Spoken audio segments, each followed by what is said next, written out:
स्नेह प्यार की तुमसे भगवन, बांधी है जीवन की डोर, बांधी है जीवन की डोर। मन मेरा लगा ही रहता, मन मेरा लगा ही रहता, हर पल तेरी ओर, हर पल तेरी ओर। बहुत नमस्कार साथियों, चंबल की चर्चा में आपका बहुत बहुत स्वागत है। जैसे कि चंबल की चर्चा आपको समय समय पर धार्मिक चर्चा भी दिखाती रहती है, कभी किसी व्यास के साथ, कभी किसी कथाकार के साथ, संत महात्माओं के वचन प्रवचन और उनके द्वारा क्या देश में धर्म प्रचार किया जा रहा है, किन विषयों पर उनको जागरूक किया जा रहा है, ऐसे निरंतर तमाम लोगों से हम आपको जोड़ते रहते हैं। इसी श्रृंखला में आज हम पहुंचे मुरैना में एक साध्वी रमा देवी जी हैं, जो बचपन से बहुत सुंदर प्रवचन करते हैं और जब वह मंच से बोलते हैं तो मानो ऐसा लगता है जैसे कि सरस्वती विराजमान हो कंठ में उनके।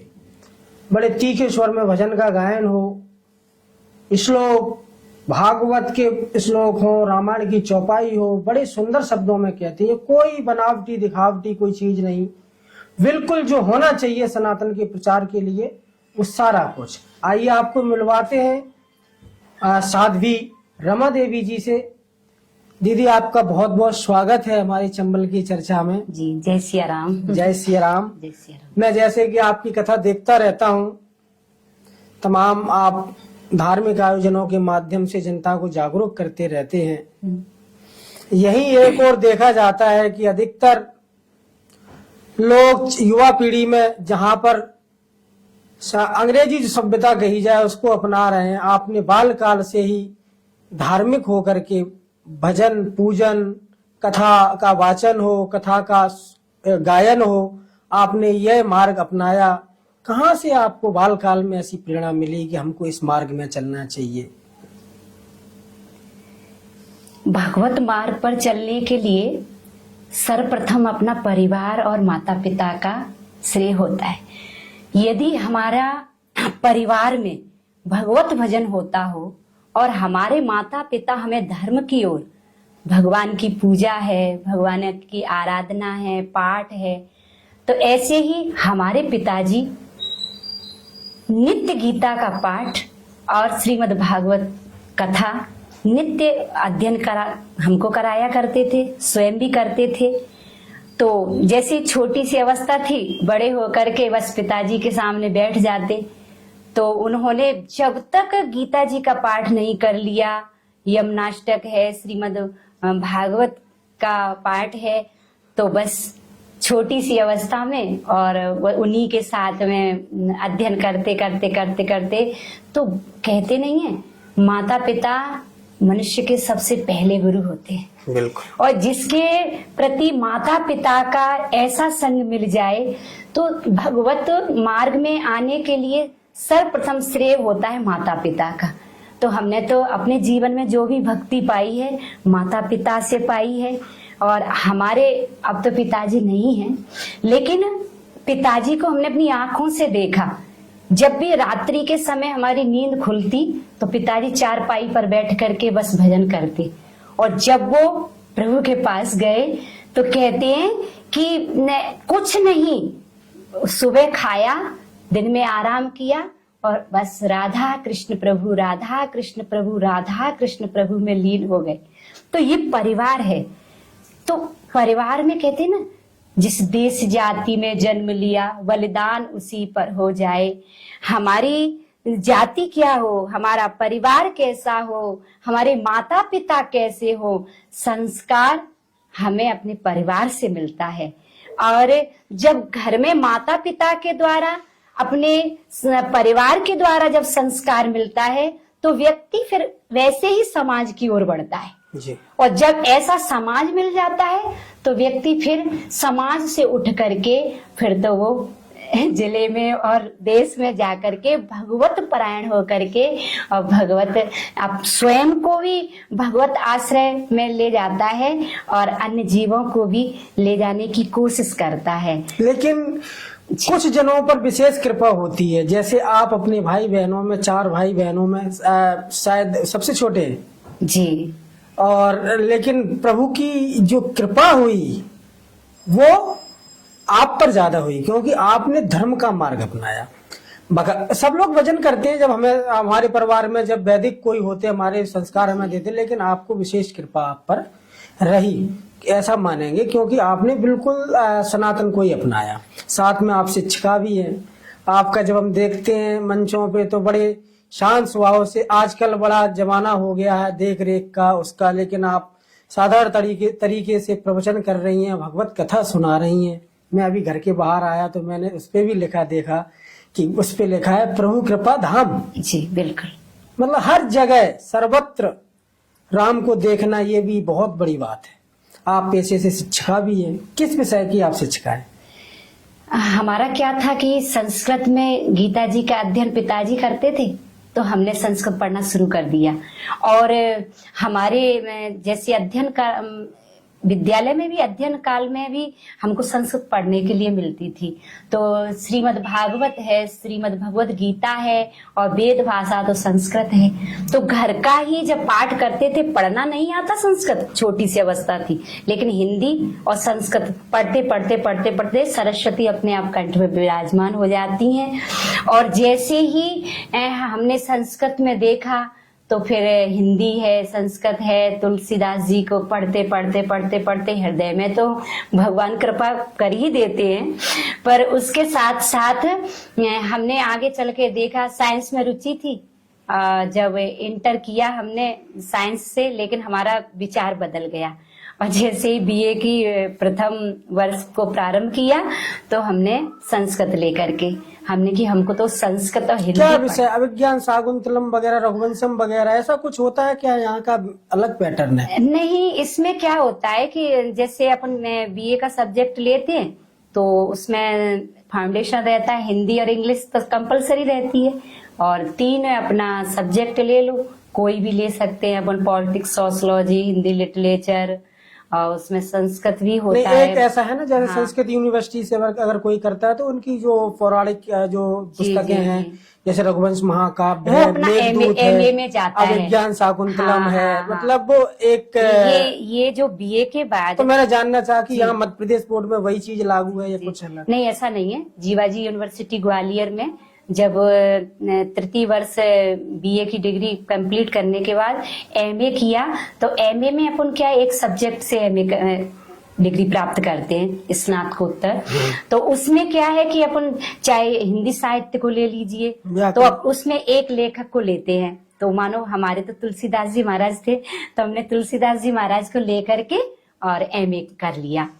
और ऐसे जिसमें रुचि होती है। आप कथा, राम कथा में ज्यादा रुचि रखती है या भागवत कथा? श्री राम कथा हमारी बचपन से थी, और ऐसा नहीं है रामकृष्ण दो एक है, अंतर नहीं। हाँ, श्रीमद् भागवत में भी पहले श्री राम कथा को हमने श्रवण किया, तो हमारे तो दोनों ही है, लेकिन वैसे हमारे इष्ट हृदय में बसे हुए राम जी हैं, राघव जी। जी बिल्कुल राम हैं, और राम से ही हमने, श्याम सुंदर है, कृष्ण है तो राम है तो श्याम है, दोनों क्या जो हमारी अभी जो पीढ़ी है, युवा पीढ़ी है, बहन बेटियों को आप इस चंबल की चर्चा के माध्यम से क्या कुछ संदेश देना चाहती हैं? तमाम नकारात्मकताएं फैल रही हैं समाज में, क्या कुछ कहना चाहती हैं अपने समाज की, अपनी इस पीढ़ी की बहन बेटियों के लिए क्या संदेश? बहन बेटियों के लिए तो हम यही कहेंगे कि हमारी जो मर्यादा है, देखो आज का युग बढ़ रहा है,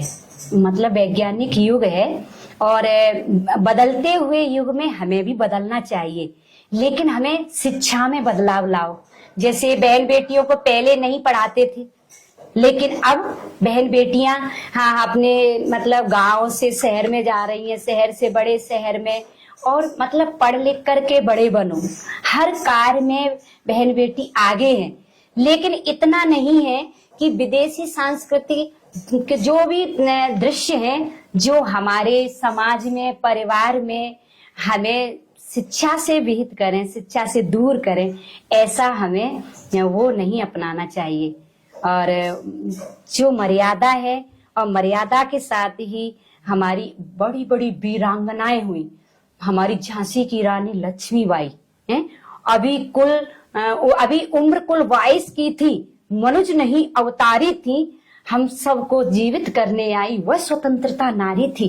तो श्री लक्ष्मीबाई का चरित्र पढ़ो, मदालसा जी का चरित्र पढ़ो, जिन्होंने बाल काल से आजकल तो बच्चे क्या मोबाइल पे जैसे बिल्कुल तमाम रील, ये तमाम चीजें चल रही हैं। सनातन मतलब जो अब जैसे पारिवारिक आपने कहा ना, घर संस्कार तो घर से मिलते हैं।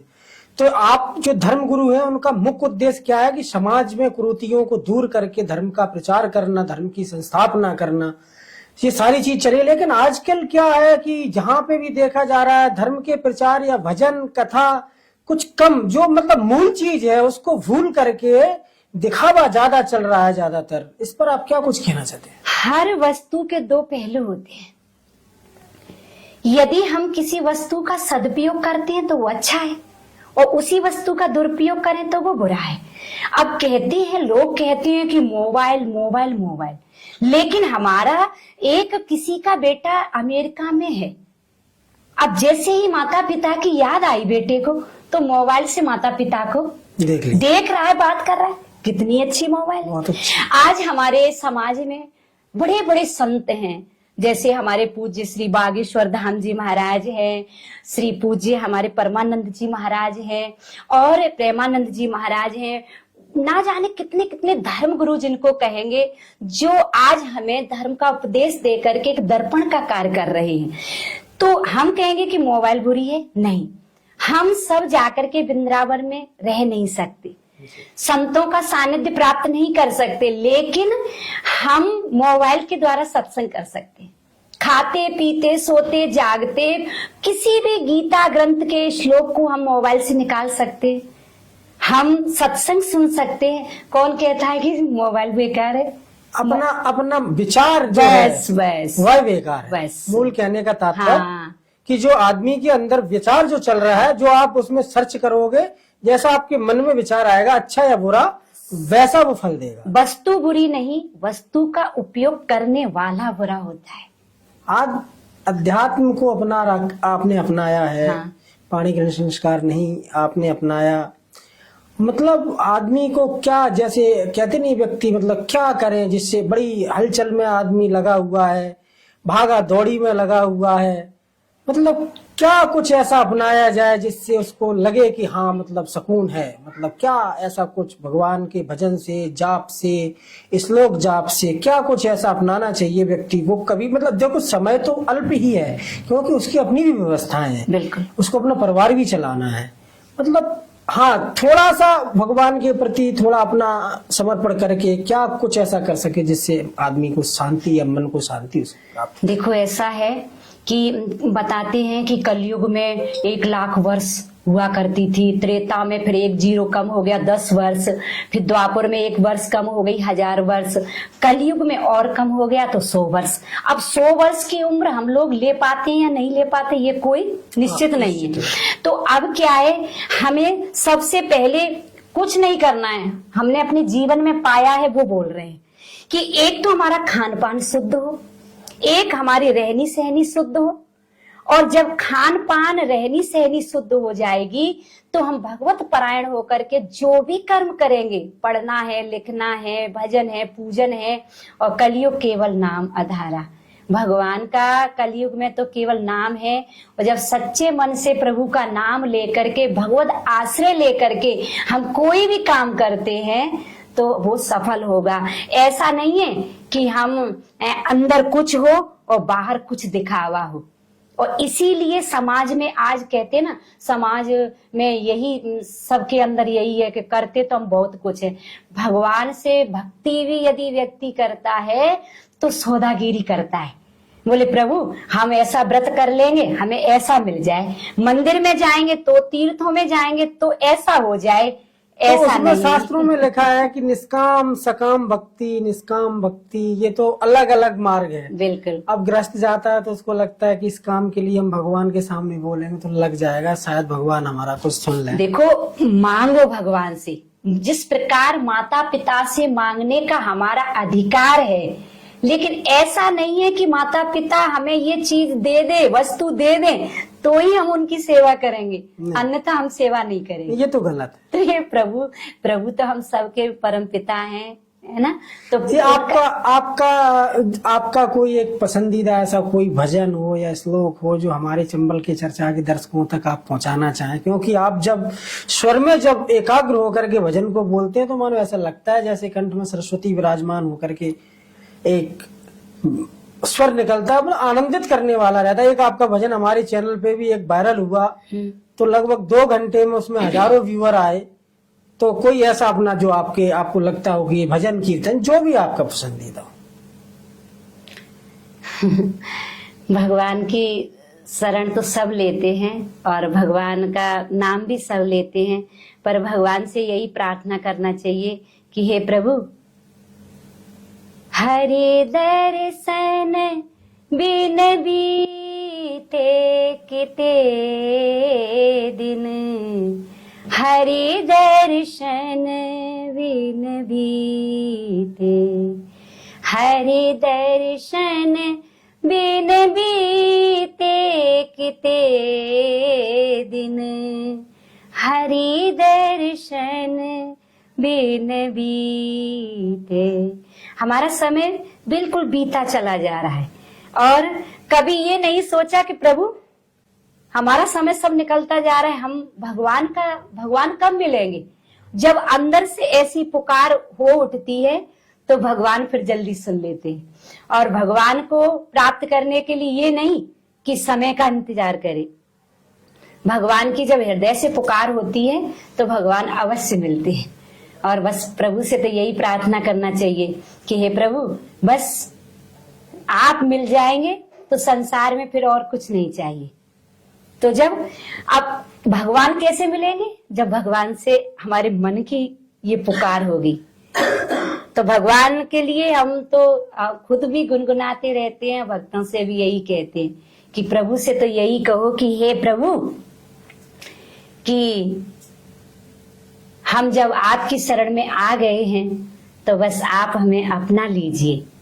और प्रभु कैसे कहें कि आप कब मिलोगे, स्नेह प्यार की तुमसे भगवन, बांधी है जीवन की डोर, बांधी है जीवन की डोर।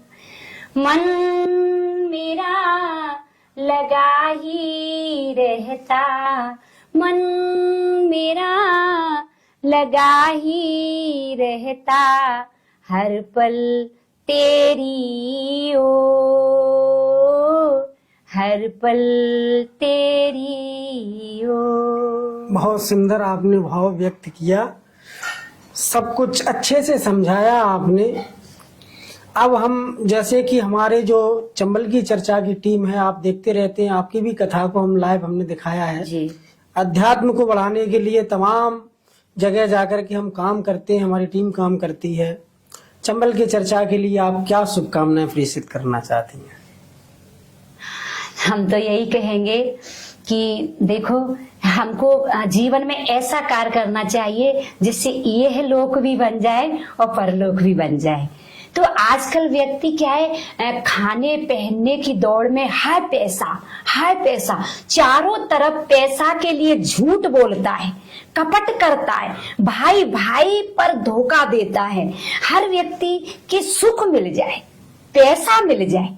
तो हम तो यही कहेंगे कि सर्वप्रथम जब मुरैना में कथा हुई थी तो एक भाई के द्वारा हमें आप लोगों का पता लगा कि भैया धर्म प्रचार करते हैं यूट्यूब के माध्यम से। तो हमने जैसे ही फोन किया, आप एक हमारे फोन से और तुरंत दीदी की कथा में आ गए। तो हमें बड़ा हर्ष हुआ कि देखो, अच्छा है कि ये है कर्तव्य कि भगवान की कथा में मग्न होकर के तो इससे क्या है, उद्देश्य हमारा पैसा कमाना नहीं हो, नहीं, धर्म का उद्देश्य प्रचार। हाँ धर्म का प्रचार हो, और मन का जो आनंद है वो धर्ममय जीवन बन जाता है, तो ये तभी लोग भी सच्चा सुधर- आनंद है। तो फिर ये लोग भी सुधर जाता है, बस बस और वो लोग भी सुधर जाते और जब प्रभु के दर पर आएंगे तो मेरे प्रभु तो झोली अपने आप भर देते हैं, अपने आप। राधे कृष्ण। राधे कृष्ण राधे कृष्ण। तो ये थी साध्वी रमा देवी जी, जिन्होंने बहुत अच्छे तरीके से बताया कि जीवन किस ओर हमने अपना मोड़ दिया, ऐसे संस्कार हमें हमारे परिवार से मिले, फिर भगवान की ऐसी सत्प्रेरणा होती रही कि राघव जी की ऐसी कृपा होती रही, तो निरंतर धर्म की चर्चा के लिए और धर्म के विस्तार के लिए अपना जीवन लगा दिया है। ऐसी निरंतर ऐसे शख्सियत से मिलने के लिए चंबल की चर्चा से हरदम जुड़े रहिए और देखते रहिए CKC टीवी चंबल की चर्चा। बहुत बहुत धन्यवाद।